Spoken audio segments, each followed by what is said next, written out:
Good morning guys, তো সবাই কেমন আছো? আশা করি অনেক ভালো আছো। আর আমি এইমাত্র ঘুম থেকে উঠে একটা ছোট্ট একটা মিনি ব্লগ নিয়ে চলে এসেছি।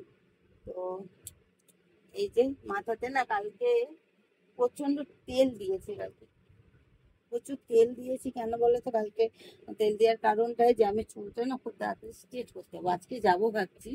তার জন্য আর স্ট্রেট করার পরে তো তেল দেওয়া যায় না, মাঝখানির মতো, মাঝখানি নয় 20 দিন মতো তেল দেওয়া যায় না। তার জন্য ভাবলাম যে চলো আমার এই যে সুন্দর সুন্দর চুলগুলোতে না তেল লাগিয়ে নি। কি সুন্দর দেখাচ্ছ চুলগুলো, আর আমি তো আরই সুন্দর। আমায় কেমন লাগছে বলো তো? কমেন্ট করবে কিন্তু, আমার দেওরদের জন্য এটা।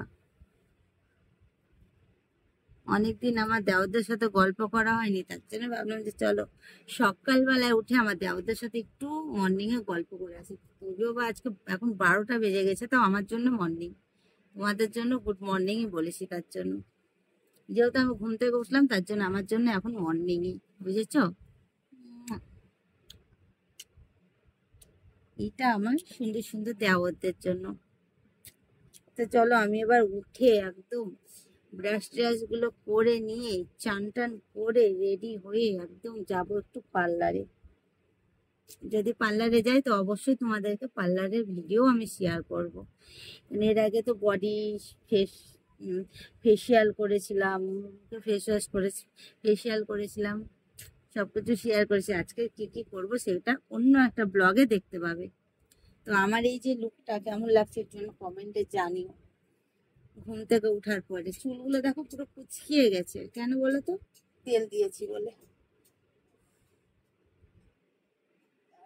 বেঁধে নি।